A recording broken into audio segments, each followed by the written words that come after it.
Live from our 7 Tasmania studios, your nightly news with Kim Miller begins now. Good evening. Leading the bulletin, the man accused of murdering 14-year-old Cheyenne Lee Tatnall has made a brief appearance in court.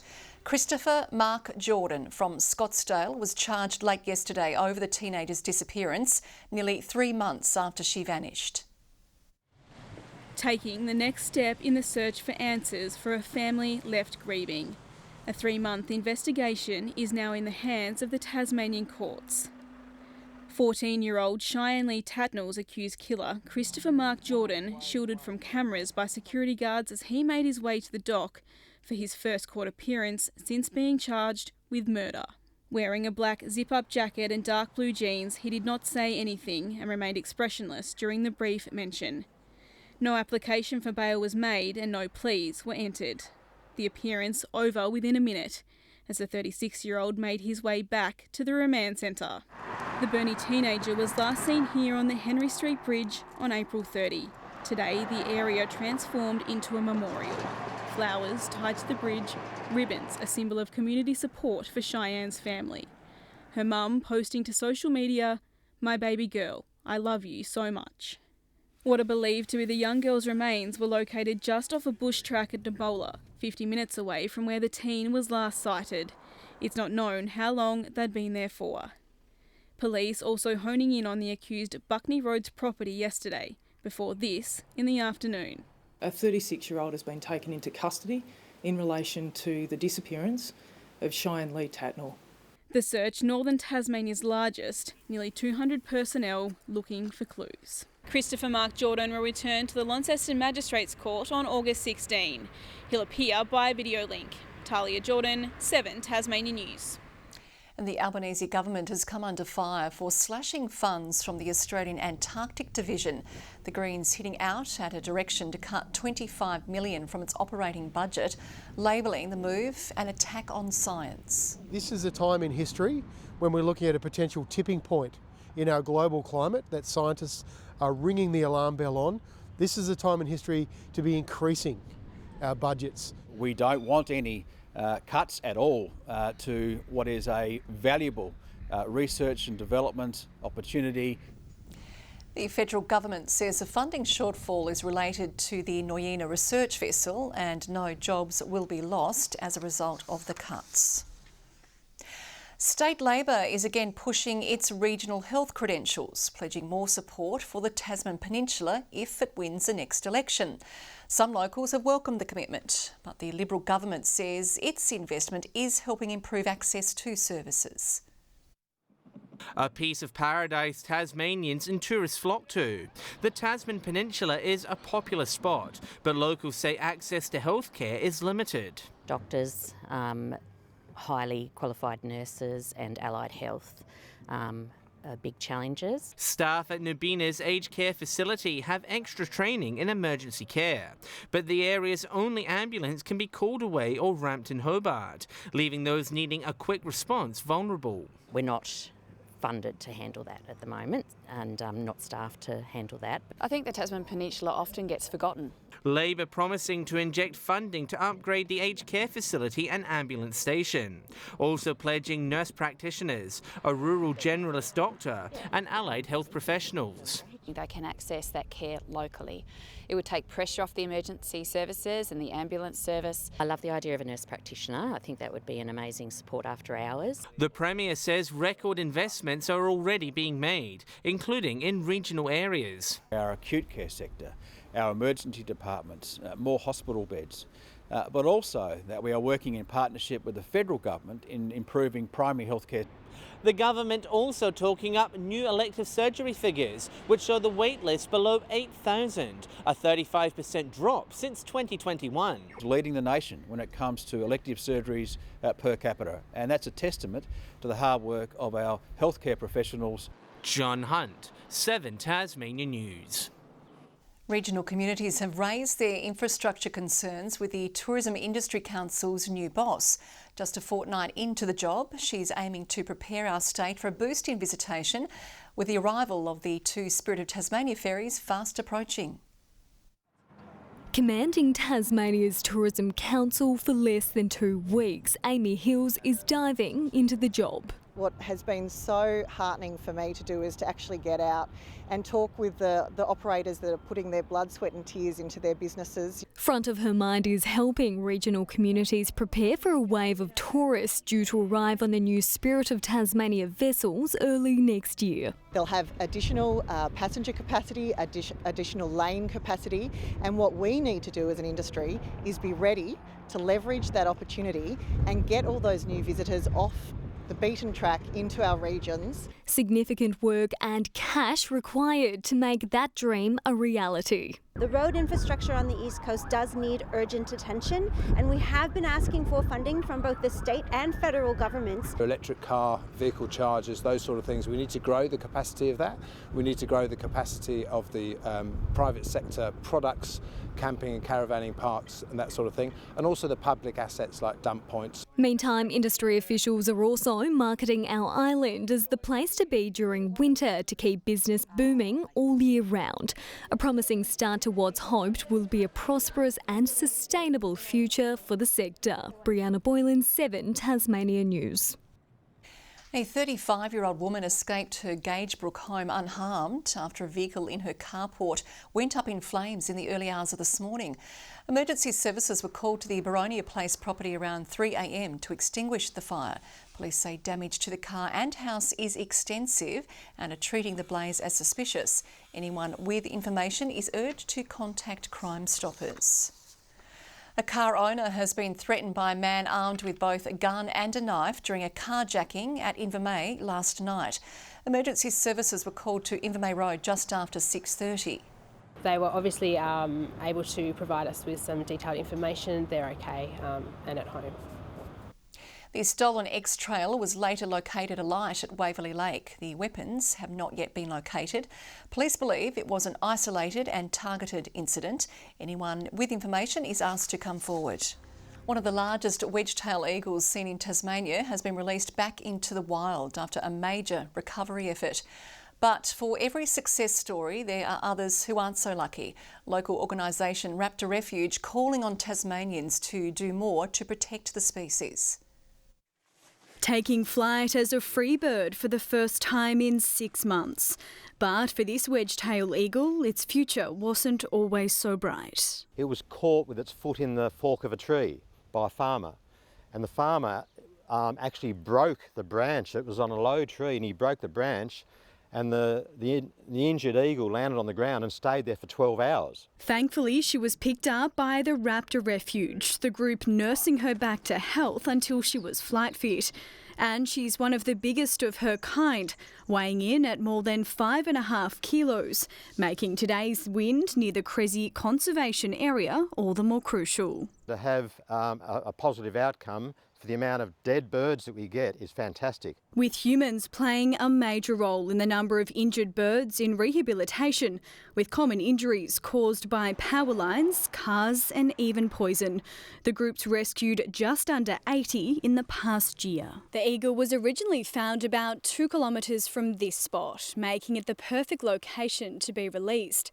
The Raptor squad tries to release animals as close to home as possible. While success stories like this one aren't possible without volunteers and locals keen to help. We install pipes and pumps and pipelines, so we've installed the fire protection system for the aviaries down there. So should, it was done after some pretty nasty bushfires down the south here a few years ago. So should something like that occur again, they're protected and safe. If you do see an injured eagle, you can call 1-800-RAPTOR. Ruby Cairns, 7 Tasmania News. A rare Foo Fighters themed pinball machine is rocking this year's TasPin. It's come all the way from America and is the headline act at the Mecca for pinball fans.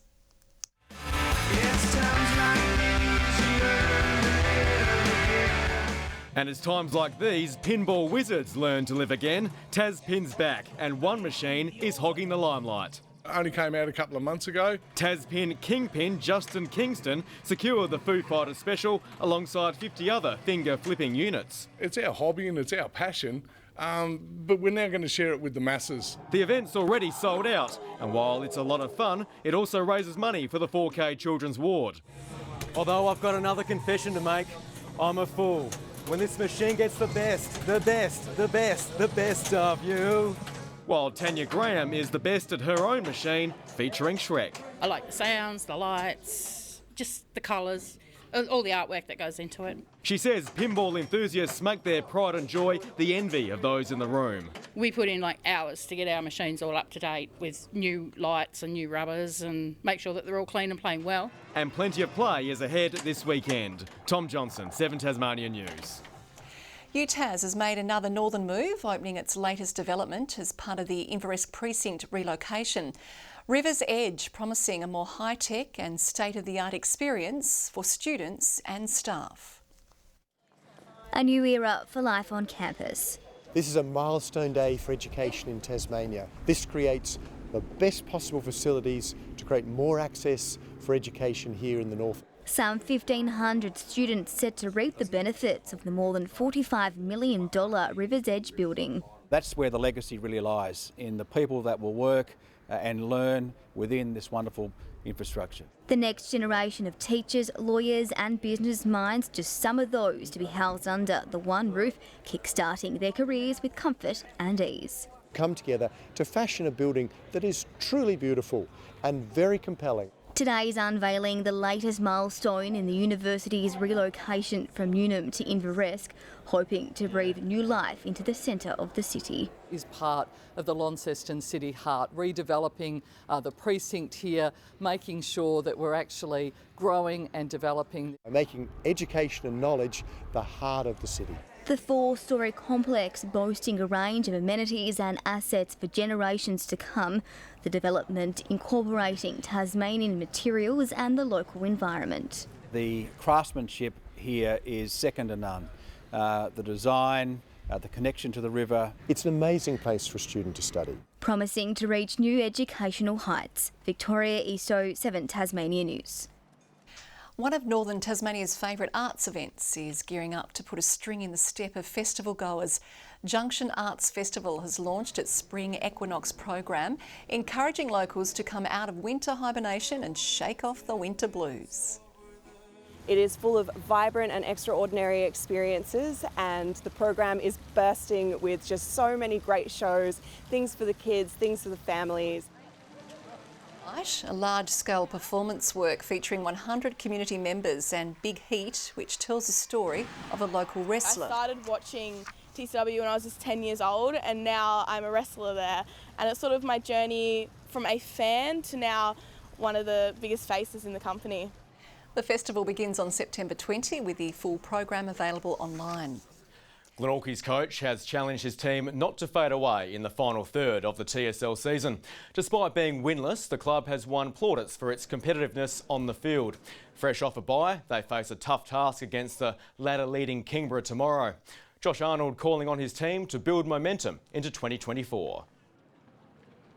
We don't want to get to this last 6 games and fall apart and then put all the hard work that we've done, the previous 12, 14 weeks. So it's really important for us now to make sure that we finish the season off and be really competitive in these games. The coach will also be back next year, signing a new contract this week. A stalwart of the Bridgenorth Football Club is set to join an elite group when he pulls on the boots this weekend. After first making his debut for the Parrots in 2006, Logan Wright will line up for his 300th NTFA match tomorrow. It's another game, end of the day, but yes, it's a big milestone, but get the win first and celebrate afterwards. He's always willing to help out in any way, whether it be assistant coaching, helping out at training, and really mentoring the young people around the club. So it's great. Bridgenorth will be hoping to pull off a milestone match win when they go head-to-head with Georgetown. The SFL is focusing on women's footy tomorrow with a historic double-header. Queenborough Oval will host Hutchins' clash with Brighton, followed by University taking on the Port. Players and coaches say they're excited about the opportunity to promote women's footy. To watch us now hit targets 40 metres, switch play across the ground, take big marks, kick big goals, that's tremendous. I'm a big advocate for girls footy and I'm really excited to see where it goes the future, and hopefully heaps more to come. The first match begins at 9:20 tomorrow morning. The men, meanwhile, have the week off. The next Target Tasmania will reach new parts of the state. Stages from Preston to Calder in the northwest have been added. The tour will also head as far south as Dover. Racing will cover more than 500 kilometres across Tasmania, and the event is expected to go ahead in April. And it's high time our Friday Flashback celebrated one of Tasmanian football's favourite sons in Matthew Richardson. Tonight we've dug up some vision not seen for more than 30 years. Richo's first TFL game for Devonport against New Norfolk, a debut which opened the doors to Tigerland. New Norfolk's coach could only watch on at Devonport Oval as a then little-known Northwest coaster pulled his rivals apart. Teenage first gamer Matthew Richardson began in sensational fashion. He was a focal point for the Blues up forward. This, one of his 3 goals in the first quarter. It was a debut talent scouts couldn't ignore, coupled with his football pedigree as the son of Richmond champion Alan Bull Richardson. It's Bull Richardson with what a great game this fellow's played. Matthew Richardson became a legend in his own right, firmly establishing himself as a focal point for the Tigers from season 1993. Great kick by Gale. Richardson is back. A marking magnet and regular goal sneak, only injuries would temper his meteoric rise. A bad knee injury trying to avoid the fence at the SCG, considered one of the worst of them all. That's a tragedy. Although his wayward kicking was sometimes questioned, the stats don't lie. Between 1995 and 2010, only Essendon's Matthew Lloyd kicked more goals than Richo, with his career tally reaching a clean 800 majors from 282 games. Although he'd play in just one winning final over his career, Richo finally had a taste of success as a Channel 7 boundary rider. The emotion written all over his face when the Tigers finally broke their 37-year premiership drought in 2017. With the Devonport champion given the ultimate honour. Matthew Richardson to present the Premiership Cup. Signing off on a moment of glory he'd long wanted to see. Although as a Crows fan, Kim, I don't know why I do it to myself bringing that vision up. Yeah, that's because Richo's a good guy. Absolutely. Hobart 17 degrees, Launceston and Burnie both 16, Devonport 15. Today, Bushy Park reached the state's top of 18 degrees, Friendly Beaches and Maria Island 17, King Island, Smithton, St Helens and Grove all 16, 15 for Lougheed and Strawn. 8 for Lyweenie. Extensive low cloud over the west and south today with partly cloudy skies elsewhere. A mid-level cloud band is over central Australia and central parts of New South Wales. Low-level cloud is scattered over southwestern WA. The rest of Australia is relatively cloud-free. Tomorrow, a high-pressure system moves over WA to the northeast of Perth and another over Brisbane and other parts of southeastern Queensland as a cold front moves towards Tasmania in the Southern Ocean. Northwesterly winds 20 to 30 knots, 30 to 40 knots about the southwest and central west. To southwesterly swells 3 to 4 metres, building up to 5 metres tomorrow. A gale warning has been issued for the southwest coast and central west coast. There is a strong wind warning between Sandy Cape and Tasman Island tomorrow to include the southwest lakes. A minor flood warning has also been issued for the North Esk River. Tomorrow, Hobart, partly cloudy with 18 degrees, showers in Medina and cloudy in Oatlands. Showers increasing in Launceston with 15, showers continue for Devonport and Lyweenie. Burnie and Marrawar 14, showers for Strawn. A shower or two for St Helens, partly cloudy conditions in Swansea and Orford with 17 degrees. Looking now to the 3-day forecast. Sunday, showers, although little about the east. Possible thunderstorms and small hail about the west. Monday, showers about the west extending statewide during the day. Hail in the south and west with snowfall to 500 metres with possible thunderstorms about the west. Tuesday, showers contracting to the west and far south. Small hail in the south and west with snowfall to 600 metres. Taking a look at the mainland tomorrow, partly cloudy in Melbourne and Canberra. Cloud clearing in Adelaide, otherwise sunny in Brisbane. And currently in Hobart, it's drizzly with 12 degrees. Launceston mostly clear with 11 and also mostly clear in Devonport. I hope you all have a lovely and safe weekend. And that is all your news for now. Lou is in the chair of the weekend. Thanks for joining us tonight. Good night.